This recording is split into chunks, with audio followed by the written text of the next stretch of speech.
실례지만 여긴 행사 운영진이나 마라톤 관련 스태프분들만 들어올 수 있는 구역이거든요. 혹시 길을 잘못 찾아오신 건 아닌지요? 낡은 점퍼를 입은 70대 노인은 아무 말 없이 잠시 그 말을 듣고 있었다. 옆에서 함께 서 있던 또 다른 노인도 비슷한 연배처럼 보였다. 그들의 표정엔 당황스럽다기보다 이해가 되지 않는다는 듯한 의아함이 어렸다. 그러자 해당 구역을 관리하던 젊은 직원이 한 번 더 목소리를 높였다. 어르신, 지금 서울 마라톤 엑스포 준비로 한창 바쁜 시점인데, 음, 죄송하지만 일단 밖으로 나가 주실 수 있을까요? 여긴 등록 부스 운영팀 외엔 허가가 안 돼서요. 그 순간 두 노인 중 한 명이 천천히 고개를 숙여 가볍게 인사했다. 그는 백발이 성성했고 살짝 구부정한 허리를 바로 세우려고 애쓰는 기색이 역력했다. 아유, 번거롭게 해서 죄송하네. 우리야 그냥 안내 표지판 보고 들어왔는데 무슨 구역에 제한이 있는 줄은 몰랐어요. 맞아요. 분명히 자원봉사자 대기 장소라고 적혀 있어서 여기서 물어보면 된다길래 잘못 본 건가? 옆에 서 있던 노인, 즉 두 번째 노인이 고개를 갸웃거렸다. 상대적으로 더 고든 자세였지만 관절이 뻐근한 듯 지팡이를 짚고 있었다. 어딘가 지적인 분위기가 풍기는 목소리였는데도 그의 복장은 헐렁한 등산복 차림이라 이곳의 활기찬 젊은 인파와는 어울리지 않는 듯 보였다. 자원봉사자? 아, 제가 듣기로는 자원봉사자 중에서도 70세 넘은 분은 없었던 걸로 아는데요.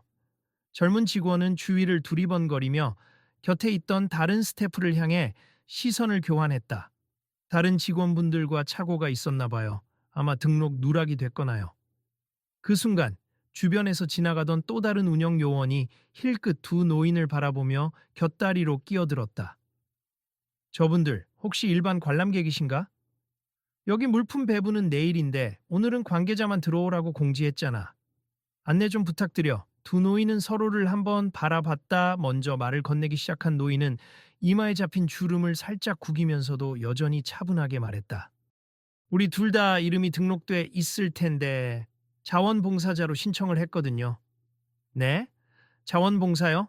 직원이 당혹스러운 얼굴로 태블릿을 뒤적이며 명단을 찾았다. 연세가 좀 있으신 것 같으니 혹시 생년월일 여쭤봐도 될까요? 저는 1953년 3월 2일생입니. 저는 1949년 11월 17일생이고요. 직원은 허둥대며 화면을 휙휙 넘겼다. 그러나 그들의 이름을 찾지 못했는지 점점 난처한 표정이 되었다. 그렇게 시간이 흘러도 원하는 결과가 나오지 않자 직원은 한숨을 내쉬었다. 죄송하지만 정말 등록하신 게 맞나요? 여기엔 일은 넘으신 분이 없는데 솔직히 이렇게 고령인 분들이 자원봉사를 하신다는 게 흔치 않아서요. 옆에 있던 다른 스태프가 수근거렸다. 설마 등록이 잘못 들어간 게 아니라면 누군가 장난으로 입력했나? 예전에 가짜 정보 적어내는 악성 사례들이 있긴 했어. 그 말이 들리자 첫 번째 노인의 옆에 있던 두 번째 노인이 약간 발끈한 듯 입술을 달싹였다. 그러나 곧바로 한숨을 삼키고 최대한 부드럽게 되묻는다. 이봐요 젊은이들. 우리도 농담 삼아 온 게 아니고 저마다 꼭 해야 할 역할이 있다고 생각해서 참가 신청을 한 거예요. 자원봉사 안내 메일도 왔고 시간을 맞춰 달려왔는데. 그러나 직원들은 계속해서 그들을 내보내려 애썼다. 연세가 있으신 분들은 체력적으로 무리가 될 수 있으니 부득이하게 자원봉사 불가 판정을 내릴 수도 있음. 혹시 추후에 문제가 되면 연락드릴 테니 우선은 가정으로 돌아가시는 게 좋겠습니다. 말씀 무리하다 쓰러지시거나 여기서 사고라도 나시면 저희도 곤란하거든요. 그 말에 한 노인은 괜찮다고 미소 지었고 다른 노인은 그저 고개를 끄덕였다. 그리고는 주변에 있던 작은 테이블에 놓인 자원봉사 안내 전단을 천천히 읽어보면서 서로 눈빛을 교환했다. 뭐, 나가라고 하니 나가야지. 자네 어쩌겠나? 그러게 우선 여기서 오래 실랑이 하는 것도 민폐겠지. 그들은 잠시 장소를 벗어나려고 돌아섰다. 바로 그때 어디선가 8살 정도로 보이는 아이가 뛰어오더니 두 번째 노인의 바짓가랑이를 잡아당겼다. 외할아버지, 왜 그렇게 오래 걸려요? 저기서 기다리라고 했잖아요. 그 아이의 맑은 눈망울에 담긴 조급함을 보고 노인은 가볍게 아이의 머리를 쓰다듬었다. 미안하구나, 수빈아. 조금만 기다려달라 했는데 겉옷도 안 입고 나왔잖아. 감기 걸리겠다. 직원들 중 일부가 아이를 보고 의아하다는 듯 속삭였다. 저렇게 어린 손주까지 데리고 와서 자원봉사를 한다고? 말도 안 돼. 그러자 수빈이라는 아이는 직원들의 눈길을 느끼고 머뭇거렸다. 외할아버지, 저 사람들 왜 우리를 이상하게 봐? 노인은 아이를 달래며 밖으로 나가려다 문득 되돌아서 직원들에게 한마디 건넸다. 이 아이 때문에라도 우린 열심히 하러 온 겁니. 여기서 뭔가 도움이 되고 싶어서요. 직원은 애매한 표정으로 고개만 끄덕였다.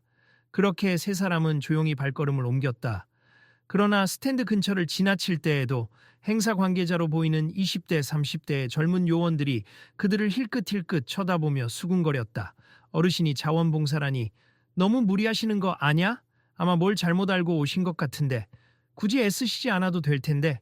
그 말들이 옆구리를 살짝 쑤시듯 꽂혀왔지만 두 노인은 서로 눈길을 교환하며 묵묵히 걷기만 했다. 아이만이 그런 시선들에 기분이 상한 듯 작게 툴툴대고 있었다.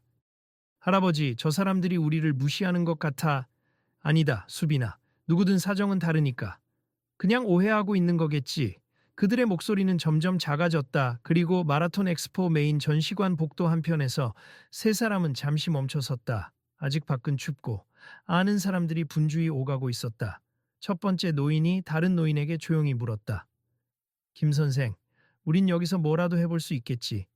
진짜 우리가 필요 없는 건 아니잖나. 당연히 그렇지.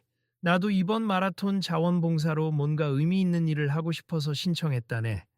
자네는 편의점에서 캐셔를 하고 있다고 했지. 아직도 일하는 힘이 남아있으니 괜찮을 거야. 두 사람이 허름한 복장과는 달리 꽤나 뜻깊은 눈빛을 주고받는 모습이 이상하게 느껴질 정도였다. 그들은 이미 오래전부터 알고 지낸 사이처럼 대화를 자연스럽게 이어가고 있었다. 우린 오늘 이 엑스포에서 안내나 준비 작업 같은 간단한 봉사를 기대하고 왔는데 자꾸 쫓아내려 하니 곤란하군. 그러게 말이야. 하지만 자네 전직이 에이, 지금은 그냥 마트 계산원이라 하지. 괜히 과거 이야기를 꺼내봤자 시끄러워질 테니. 그는 희미한 미소를 지었다. 옆에 노인도 부드럽게 웃으며 고개를 끄덕였다. 그래, 나도 퇴직 후로 이런저런 봉사를 하다 보니 굳이 예전 직업을 드러낼 이유가 없어서 우리 할 수 있는 만큼만 하자고. 수비는 두 노인의 대화를 듣고 고개를 기울였다. 할아버지, 전직이 뭐였는데요? 수빈아, 그건 나중에 이야기해 줄게. 우리 다리가 좀 아프니 저쪽에 앉아서 쉬자. 마침 근처에 자그마한 의자 세 개가 놓인 벤치 구역이 있었다. 그들은 사람들이 잘 오가지 않는 구석에 조용히 자리를 잡았다. 그런데 얼마 지나지 않아 이들을 멀리서 지켜보던 스태프가 다시 다가왔다. 이번엔 앞서 본 직원보다는 조금 더 책임감 있어 보이는 젊은 남성이었다. 죄송한데요. 오늘 관계자가 아닌 분들은 여기 오래 머무르시면 안 되거든요. 대기구역이 별도로 있으니까 밖에 마련된 휴게소로 가주시면 혹시 자원봉사 티셔츠 받으러 오신 건가요? 그의 말투는 여전히 깍듯하지만 그 안에 은근한 불신이 깔려 있었다. 특히 두 노인의 나이와 초라한 모습에 집중하고 있는 듯했다. 티셔츠라면 네, 메일엔 오늘 받는다고 되어 있었습니다. 그러면 성함을 다시 확인해 볼게요. 신분증 있으신가요? 두 노인은 각자 주민등록증을 꺼내 보였다. 남성 스태프는 신중하게 들여다보더니 곁눈질로 화면을 검색했다. 한참을 찾았지만 역시나 명단에 없다는 표정을 지으며 고개를 갸우뚱했다. 이상하네요. 자원봉사자 명단에는 이름이 없는데 어떤 경로로 지원하셨는지 여쭤봐도 될까요? 구청에서 고령층 자원봉사 프로그램을 연결해 줬어. 그쪽 사이트 통해서 공식적으로 신청을 했는데 그러면 구청 측에서 뭔가 누락이 있었나 봅니? 우선 오늘은 다른 업무가 많으니 이 문제 처리하기 어렵겠습. 번거로우시겠지만 돌아가셨다가 다음에 자네 조금만 더 알아봐 줄 수 없겠나? 우린 여기서 이미 소외된 기분이 드네.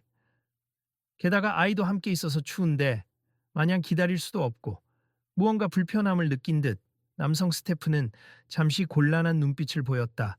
그러나 금세 표정을 고쳐 잡으며 중립적인 어조를 유지하려 애썼다. 알겠습. 제가 윗분께 문의해 볼게요. 그런데 시간이 좀 걸릴 수 있으니 그때까지는 꼭 밖에서 기다려 주셔야 합니. 행사장의 동선이 지금 굉장히 복잡하거든요. 두 노인은 나지막이 한숨을 쉬며 고개를 끄덕였다. 그리고 아이의 손을 잡고 천천히 행사장 밖으로 걸어 나갔다.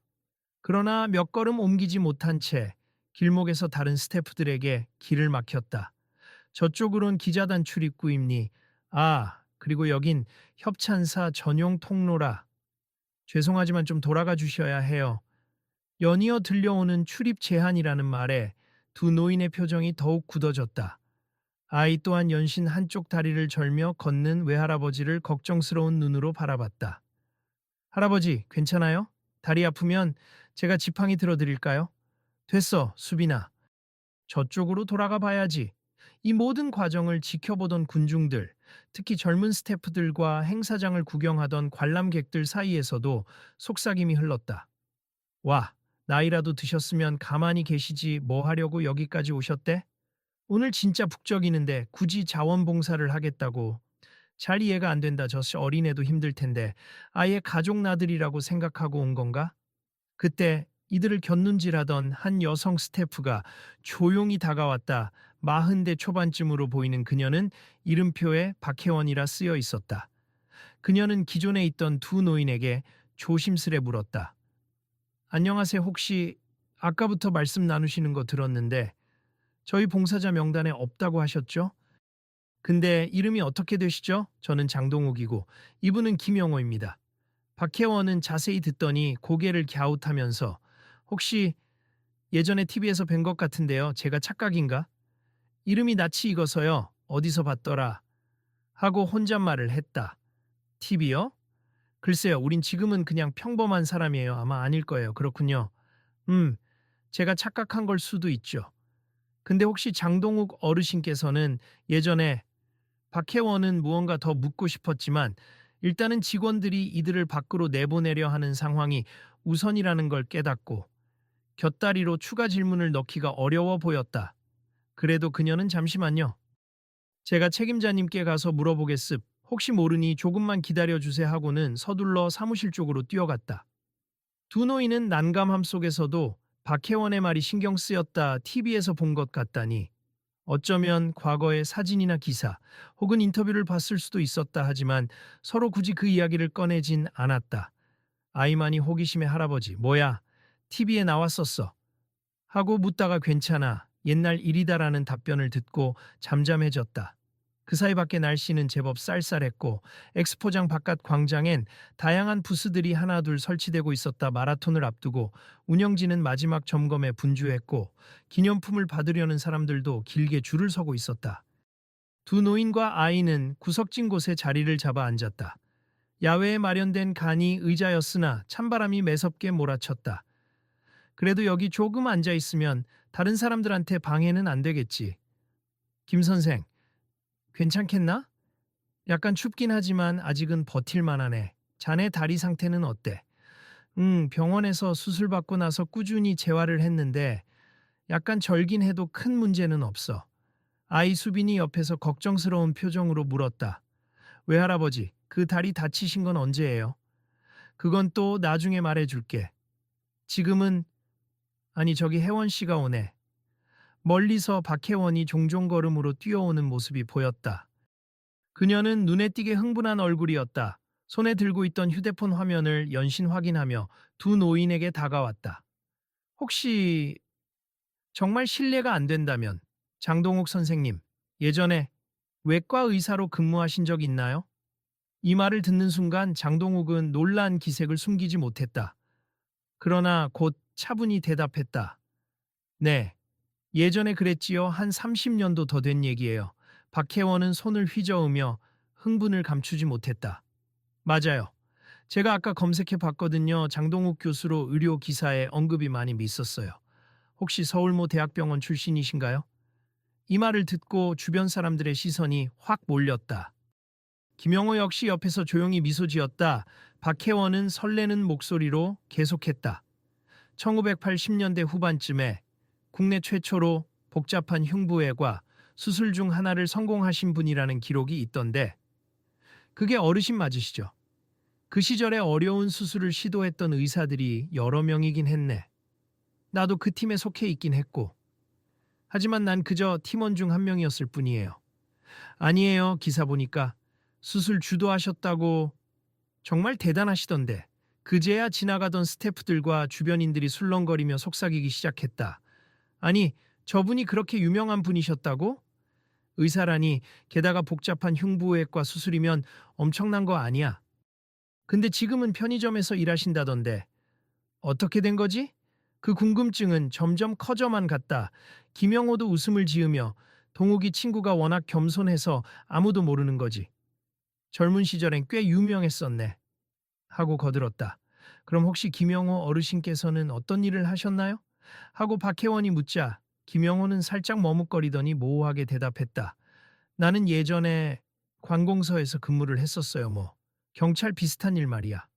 아, 그러시군요. 사실 김영호는 경찰청 위기협상팀에서 일했던 베테랑 협상 전문가였지만 굳이 거기까지 구체적으로 밝히진 않았다.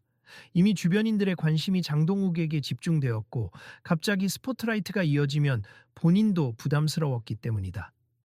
어쨌든 장 선생님 맞으시죠? 제가 아까 관리자분께 말씀드렸더니 굉장히 놀라시더라고요. 명단에 누락된 부분은 일단 내부적인 실수 같다고 합니. 연세가 있으셔도 자원봉사로 참여해 주신다면 얼마든지 감사한 일이죠. 그 말에 처음에 그들을 내보내려 했던 젊은 직원들이 조용히 뒤에서 눈치를 보았다. 아까까지는 여긴 어르신들이 올 곳이 아니다라며 밀어냈는데 이제 상황이 뒤바뀐 것이다. 그렇군요. 그냥 작게 봉사만 하려 했는데 이런 소란을 일으켜서 미안하네. 그런 말씀 맛에 혹시 불편하셨다면 제가 대신 사과드릴게요. 그러나 바로 그때 마라톤 엑스포 광장 한복판에서 사람들이 갑자기 큰 소리를 내기 시작했다. 누가 쓰러졌어요?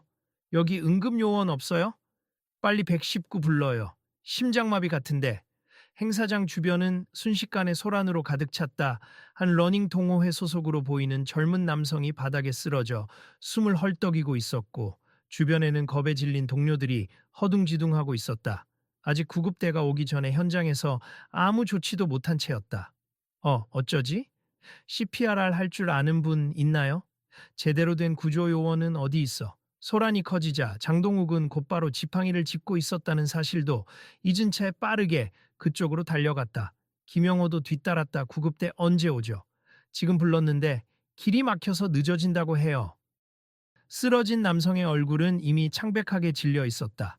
어쩌면 마라톤 훈련 도중 무리했거나 심장 문제로 쓰러진 듯 보였다. 장동욱은 침착한 목소리로 주변인들에게 지시했다. 여기 좀 비켜주세요. 숨 쉬는지 확인 먼저 해야겠어요. 맥박 확인 장비 있나요? 자동심장 충격기는? 저기 주최 측 천막에 있긴 한데. 가져와 주세 빨리요. 그러고는 손을 떨며 스마트폰을 부여잡고 있던 한 스태프에게 장동욱이 말했다. 의료 지원팀에게 연락해서 심장 제세동기 가져오라고 하세. 그리고 산소 마스크나 기본 응급 처치 도구 있으면 준비해 달라고. 가능하면 환자 신원 파악도 해주세. 어떤 기저 질환이 있는지. 직원들은 일제히 움직이기 시작했다 하지만 현장 지휘가 제대로 잡히지 않아 우왕좌왕하자 김영호가 갑자기 크게 외쳤다. 모두 조용히 하세요. 사람 한 명을 살리려면 지금 질서가 중요합니. 스태프 중에 통신이 있는 분. 당장 1919랑 통화 유지하면서 위치 안내하세. 여긴 서울 마라톤 엑스포 광장 앞쪽 출구 3번 근처. 그의 목소리는 노인이 낼 법한 연약함이 아니라 단연간 현장에서 위기 상황을 지휘해온 베테랑 특유의 카리스마가 서려 있었다. 스태프들은 반사적으로 그의 지시에 순응하기 시작했고 김영호는 연신 이리저리 뛰어다니며 통로를 확보하고 인파를 통제했다. 쓰러진 분 주변은 비워주세. 사진 찍지 마시고 숨이 막힐 수 있으니 환자에게 공기 유통이 잘 되게 해주세. 호기심에 다가오지 마시고 뒤로 빠져주세요. 한편 장동욱은 환자의 맥박이 미약해짐을 느끼고 곧바로 가슴 압박에 들어갔다. 주변에서 어르신 괜찮으시겠어요? 하고 걱정했지만 그의 손동작은 놀라울 정도로 정확하고 신속했다. 마치 몸이 기억하고 있는 듯 교과서적인 CPR 방법으로 계속 압박을 이어갔다. 한 번, 두 번, 세 번. 그는 심호흡을 하며 환자의 상태를 주시했다. 인공호흡이 필요한데 혹시 그쪽 마스크 가져왔나요? 어느새 의료 지원팀이 달려왔고 기본 응급처치 도구와 공기주입기를 건넸다. 장동욱은 낡은 손이지만 한치 흐트러짐 없이 정확한 동작으로 산소 공급을 시도했다.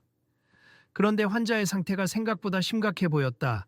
맥박이 잡혔다. 끊기고 호흡이 돌아왔다. 다시 멎었다. 이대로 구급차가 늦어지면 정말 위험하다는 판단이 들었다. 흉부외과 전문의로 오랜 경험이 있던 장동욱은 즉석에서 결정을 내렸다. 긴급하게 가슴을 열어야 할 수도 있어요. 하지만 여긴 수술실이 아니라 어떡하지? 옆에 있던 의료지원팀 간호사가 울 것 같은 표정으로 대답했다. 그건 정말 큰일인데요. 아예 여건이 안 되잖아요. 설마 현장에서 개흉술이라도 하실 생각이세요? 이 상태론 시간 끌면 안 됩니? 전문적인 도구가 없어도 살릴 방법을 찾아야 해요. 혹시 수술용 소독 도구나 메스를 구할 수 있을까요? 제세동기보다 이게 더 급합니다. 모두가 말문이 막힌 듯 얼어붙었다. 그러나 김영호는 마치 이런 상황을 여러 번 보아온 사람처럼 그 순간을 놓치지 않았다. 자, 들었죠? 의사 선생님께서 필요하신 도구를 빨리 갖춰주세. 구급차가 아직 안 왔으면 임시 수술할 공간이라도 마련해야 합니다. 주변 스태프들은 정신없이 어떻게 해? 라며 소리쳤고 일부는 뛰어다니며 가까운 의료부스에서 가능한 물품을 모아왔다. 방역용 칼, 응급키트, 일회용 장갑, 알코올 소독제 등 급하게 긁어모았지만 제대로 된 수술 환경이 갖춰지긴 어려웠다. 그래도 어쩔 수 없었다. 환자는 이미 의식이 돌아오지 않았고 맥박도 불규칙한 수준이었다. 고무 재질의 앞치마라도 에탄올이라도 충분히 뿌려주시고 소독을 최대한 해주세. 누구 한 명은 조명을 비추세. 그리고 절대 소란스레 떠들면 안 됩니. 아이가 볼 필요도 없으니 저 뒤로 물러나세요. 사람들은 마치 긴급재난 영화를 보는 듯 노인이 지휘하는 현장에 숨죽여 집중했다. 김영호는 주위 사람들에게 작전 지시를 내리듯 하나하나 역할을 분배했다. 당신은 구급차 위치를 실시간으로 알려주세. 그리고 당신은 119와 계속 통화해서 우리가 어떤 처치를 하고 있는지 전달해 주시고 필요하면 병원 쪽으로도 연락, 지체 없이. 얼마 후 임시로 마련된 공간에서 장동욱은 메스를 잡았다. 손이 떨리는 듯 보였지만 그 눈빛은 결연했다. 옛날에 수백 번도 넘게 생사를 다루던 그 시절의 집중력이 되살아난 것이다. 시작하겠음. 모두 긴장 풀고 조용히 해주세요. 숨죽인 군중 앞에서 70살 노인의 손끝이 환자의 가슴 위에서 빠르게 움직였다. 피가 한순간에 솟구치자 일부 사람들은 비명을 지르며 고개를 돌렸지만 장동욱은 놀라움조차 잊은 차에 침착하게 흉곽을 열고 심장을 직접 마사지하기 시작했다. 이건 극도로 위험하고 예외적인 상황이지만 그는 환자의 생명을 살릴 수 있는 유일한 선택이라 판단했다. 김 선생, 저기 거즈 좀 더 지혈할 수 있게. 알겠네. 김영호는 노련하게 주변 사람들에게 잔소리할 여유도 없이 곧바로 거즈와 알코올을 건네주고 상황을 정리했다. 그의 위기 대처 능력 덕분에 주변의 소음이나 혼란이 최소화됐다. 수술은 길게 이어지지 않았다. 몇 분이 너무 길게 느껴질 만큼 치열한 순간이었다. 드디어 환자의 심장이 미약하게나마 박동을 되찾기 시작했고 마침내 늦게라도 구급차가 도착했다. 대기 중이던 119급 대원들이 들것을 들고 달려왔을 때 장동욱은 이미 임시처치를 끝마친 상태였다. 병원으로 최대한 빨리 옮겨주세. 제가 임시로 봉합은 못했고 지혈만 했습. 꼭 전문 장비 있는 곳에서 신속히 수술 이어가야 합니다. 119 대원들은 깜짝 놀라면서도 정확한 응급조치에 감탄한 눈치였다. 어르신, 대단하십니다. 이 상황에서 이 정도로 환자를 안정화시킬 수 있다니. 사실이 안 믿기네요. 구급대가 환자를 옮기고 떠난 뒤 현장엔 잠시 정적이 흘렀다. 모두가 정신을 못 차린 듯 방금 눈앞에서 벌어진 일을 받아들이기 어려워하는 표정이었다. 그러다 갑자기 누군가 박수를 쳤다. 그리고 여기저기서 정말 대단하다. 생명을 살렸어. 하는 외침이 나왔다. 아니, 저 어르신이 어떻게 이런 수술을 현장에서. 그러게. 외과 의사 출신이라더니 이 정도일 줄은 몰랐어. 직원들과 관람객들은 믿기 힘들다는 듯 한동안 웅성거렸다. 아까까지만 해도 어르신들이 여기서 뭘 한다고? 라며 비웃고 의심하던 이들이 이제는 존경과 경외의 시선으로 두 노인을 바라보고 있었다. 갑작스럽게 긴장이 풀린 장동욱은 힘이 빠진 듯 잠깐 주저앉았다. 김영호가 다가와 부축했다. 수고했네, 동욱이. 아, 오래 해본 일이 아니라 팔이 떨리긴 하네. 하지만 아직 요령이 남아 있었나 봐. 그 둘은 씁쓸한 웃음을 지으며 스스로도 놀라는 기색이었다. 주변 스태프들이 당황하며 다가와 물을 건네고 의자를 갖다 주었다.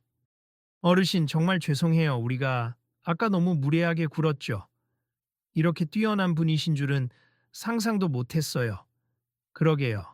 연세가 많으셔서 힘들기만 하실 줄 알았는데 죄송합니다. 처음에 두 노인을 쫓아내려 했던 그 젊은 직원도 어쩔 줄 몰라 하며 시선을 떨구었다.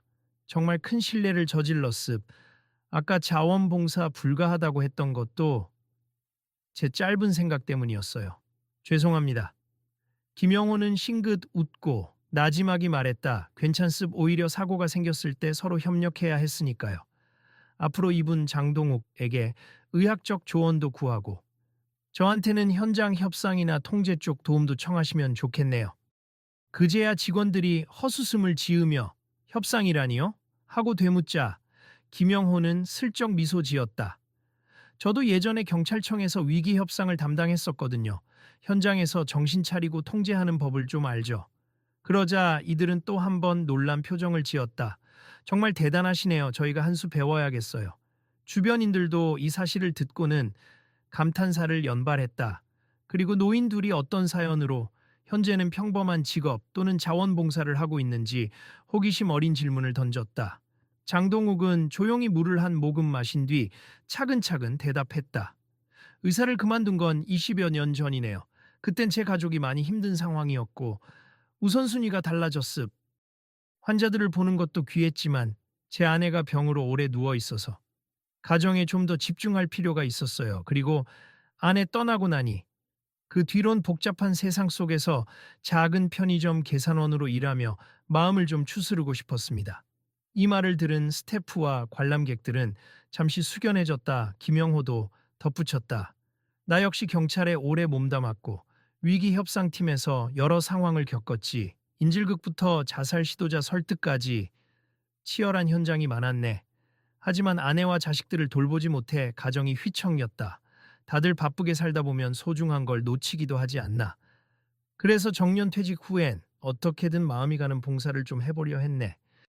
두 노인의 이야기를 듣는 이들은 점점 말을 잃었다.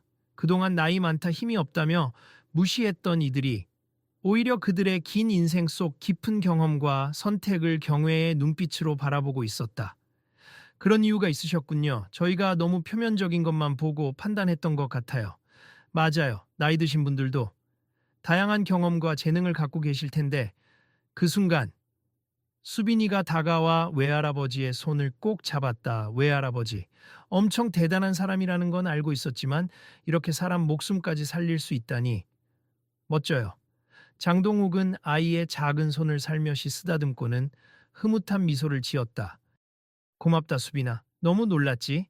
원래 내 일이라는 건 이러이러한 거란다. 언젠가 얘기해 주마. 아이의 눈엔 존경과 자부심이 반짝였다. 직원들도 괜히 울컥한 듯 수빈아, 할아버지 정말 멋있으시다.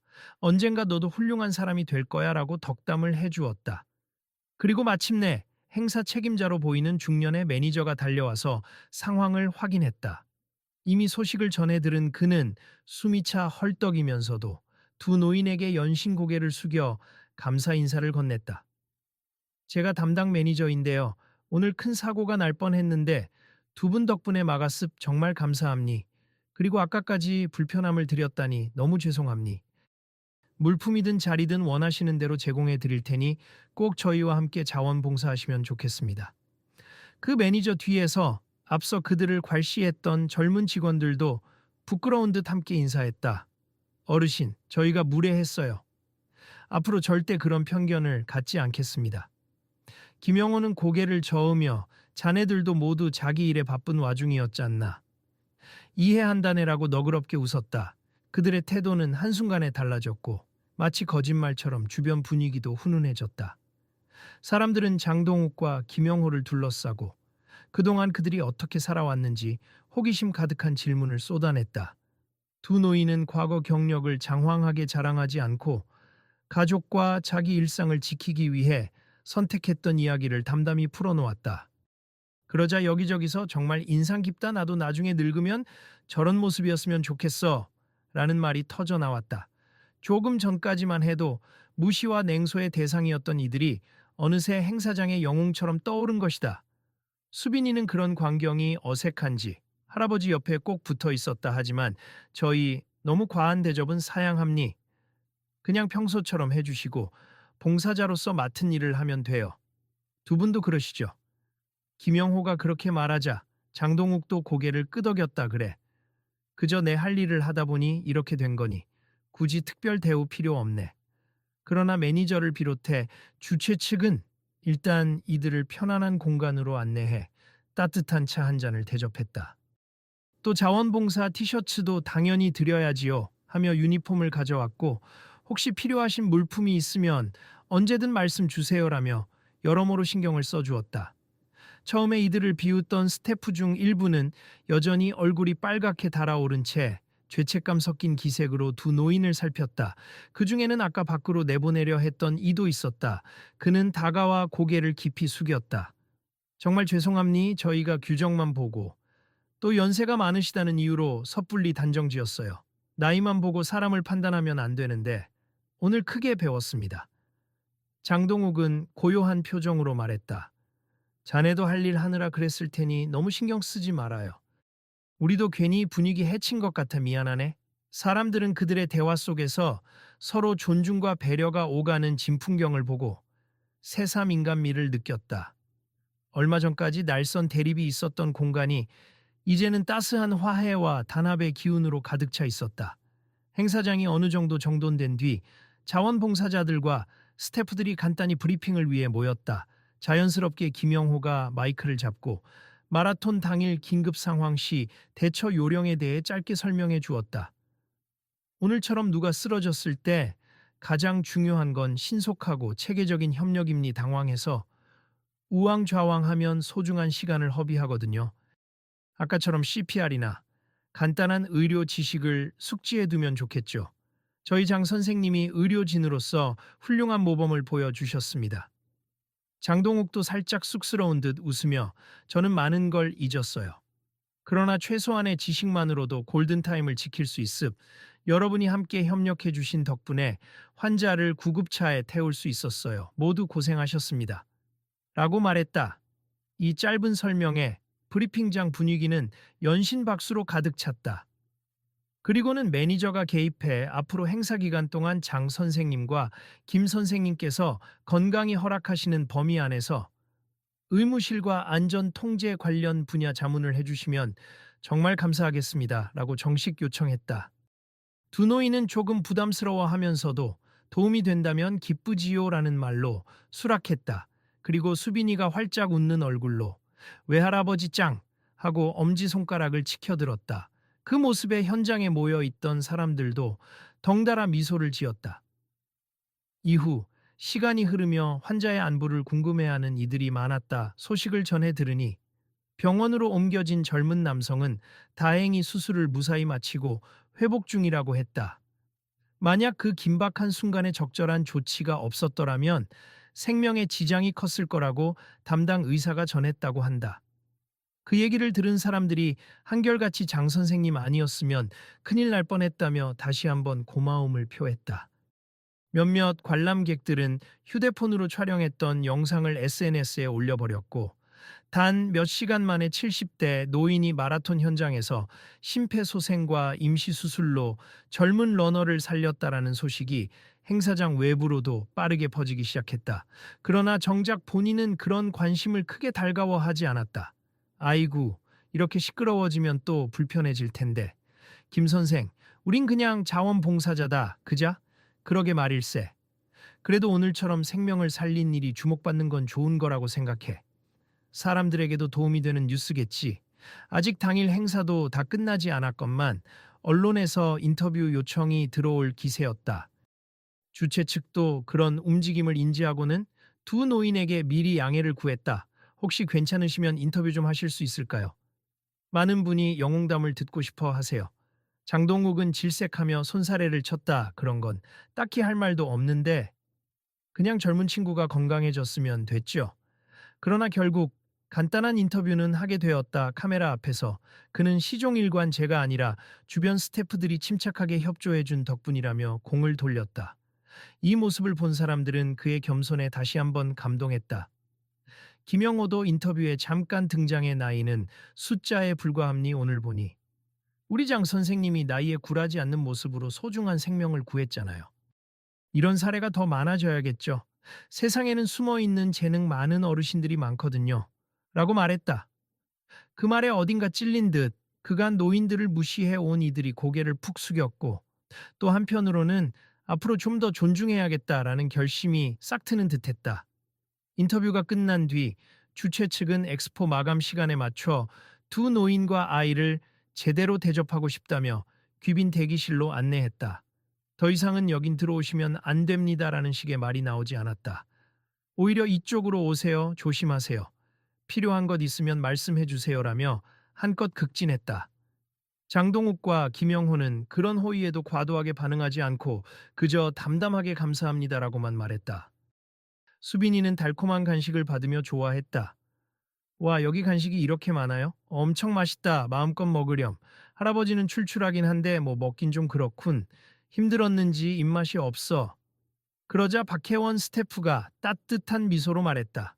오늘 정말 고생하셨어요. 혹시 내일도 계속 행사장에 나오실 거죠? 저희가 봉사 일정 조정해서 원하시는 분야를 맡으실 수 있게 할게요. 네, 저희는 처음부터 마라톤 지원 봉사를 하러 왔으니까 어디든 필요하시면 부르세요. 정말 감사합니다. 수빈이도 괜찮겠지요? 수빈이도 신나게 고개를 끄덕였다. 네, 저도 할아버지들이랑 같이 있을래요. 시간이 조금 더 지난 후 초저녁이 되면서 하루 일정이 마무리되어 갔다. 주최 측은 공식적으로 두 노인에게 무조건 환영 의사를 밝혔고 필요한 용품과 이동 편의를 제공하겠다고 약속했다. 행사장 곳곳에서도 스태프들이 두 노인을 볼 때마다 정중히 인사를 건네기 시작했다. 첫날의 차가운 반응과는 딴판이었다. 마지막으로 매니저가 그들에게 깊은 사과와 감사를 전했다. 사실 저희도 고령 봉사자분들이 체력적으로 위험할 수 있다는 우려가 있었어요. 그 점 때문에 명단에서 빼자는 의견도 있었고요. 오늘 상황을 겪고 나니 참 부끄럽고도 감사한 마음이 드네요. 두 분 모두 우리의 귀한 자원이셨습니다. 장동욱은 조용히 웃으며 아이고 이렇게 호들갑 떨 일인가 싶네요. 그냥 제가 해야 할 일을 했을 뿐인데 어쨌든 서로 오해가 풀렸으니 다행입니다. 라고 대답했다. 그날 늦은 저녁 두 노인과 아이는 행사장 근처 숙소로 향했다. 주최 측이 마련해 준 곳이었다. 딱히 호화롭지 않은 작은 방이었지만 세 사람에게는 편안해 보였다. 수빈이는 금세 졸려 잠이 들었고 김영호와 장동욱은 조용히 TV를 켜둔 채 하루를 정리하는 대화를 나눴다. 아까 그 환자 다행히 수술 잘 됐다니 정말 다행이네. 응, 아직 완전히 괜찮아진 건 아니지만 고비는 넘겼다더군. 자네가 아니었으면 불가능했겠지. 나야 현장 통제만 했으니. 전부 자네 덕분이야. 그렇지 않네. 자네가 없었으면 주변이 난장판이 되어 소생 시도도 어려웠을 걸세. 두 사람은 서로에 대한 존중을 담은 미소를 주고받았다. 그리고는 조금 쓸쓸하지만 평온한 눈빛으로 창밖, 서울 시내의 야경을 바라보았다. 앞으로 우리도 점점 나이가 들어 더 힘들어지겠지. 그래도 아직까지 뭔가 기여할 수 있다는 게 기쁘지 않나? 정말로 그래. 그리고 오늘처럼 편견을 깨는 계기가 있으면 더욱 좋고. 그렇게 밤이 깊어가면서 그들의 이야기는 진정 어린 휴식으로 이어졌다. 내일은 또 마라톤 전날 행사, 그리고 당일 마라톤 지원으로 분주해질 터였다 하지만 이번에는 아무도 이들을 얕보지 못할 것이고 오히려 그들의 경험과 연륜에 귀 기울이려 할 것이다. 다음날 아침 두 노인과 수빈이가 행사장에 도착했을 때 스태프 전원이 환한 미소로 오셨네요. 하고 맞아주었다.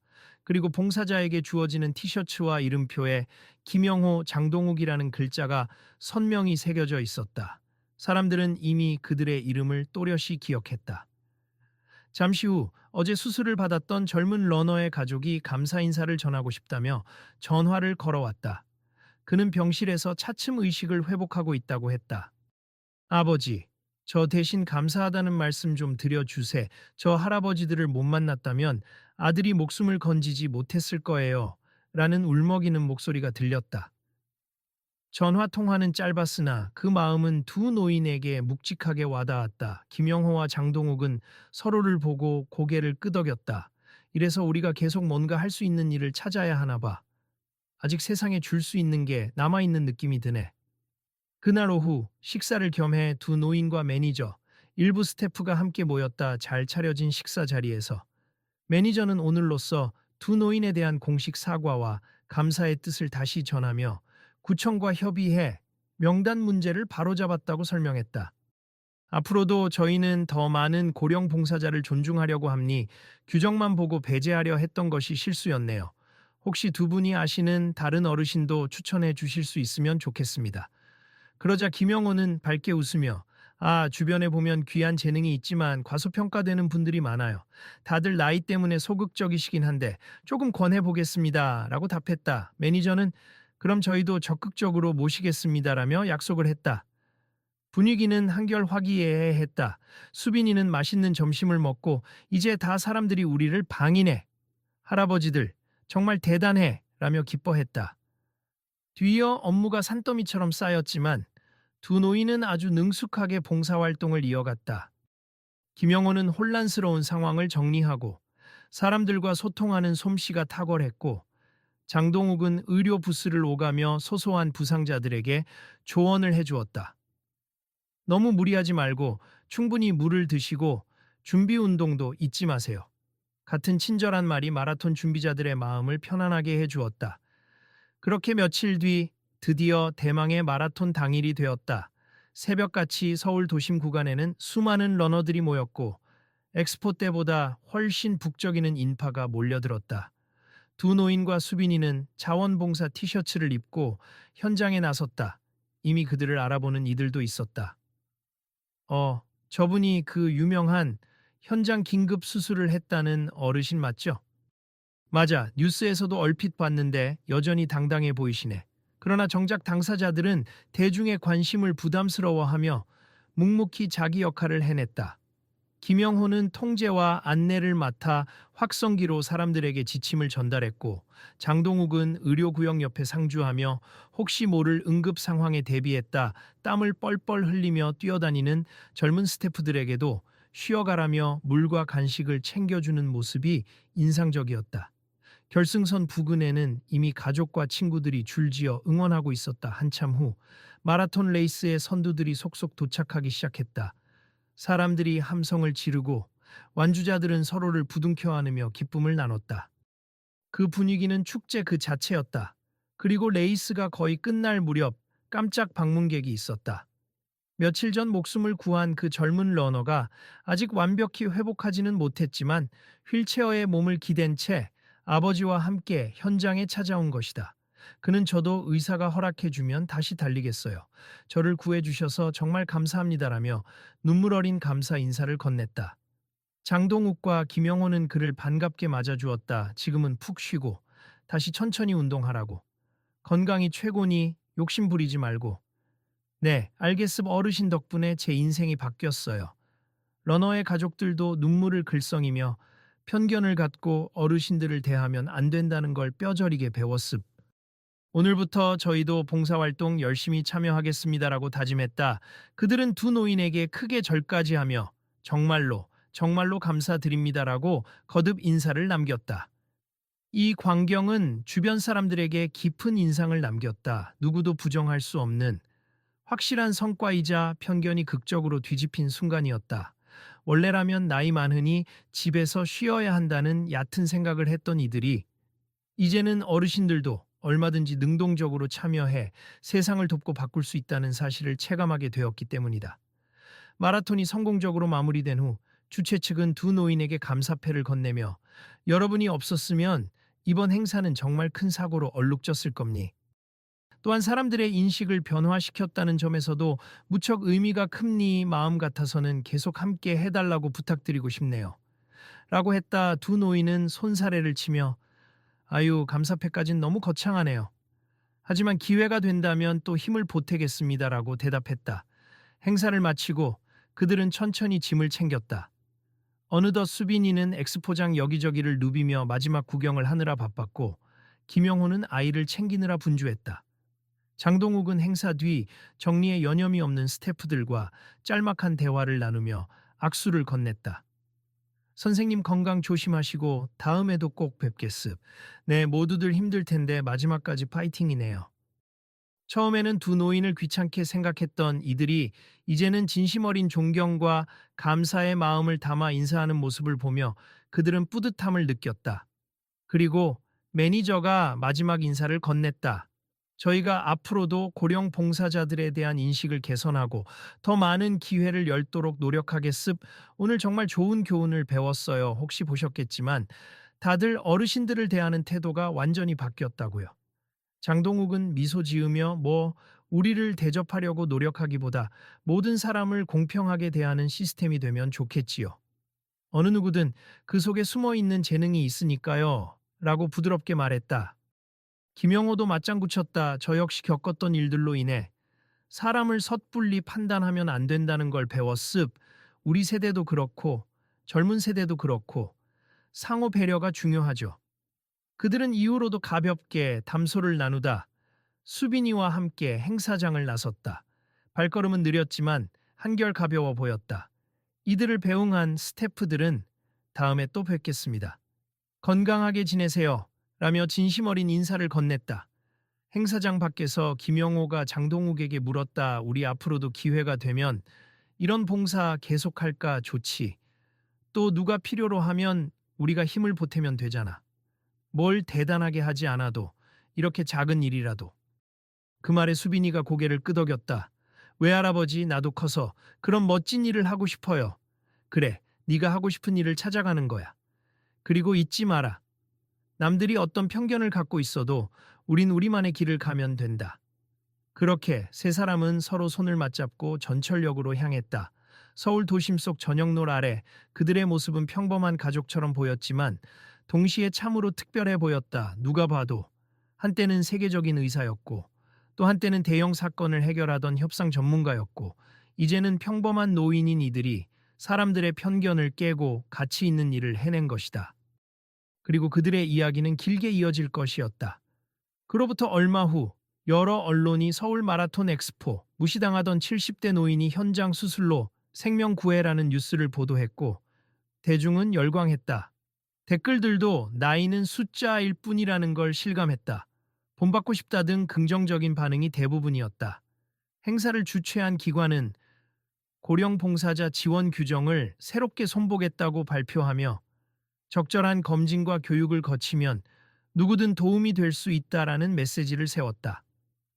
그렇게 한 번의 작은 사건이 커다란 파장을 일으켰다.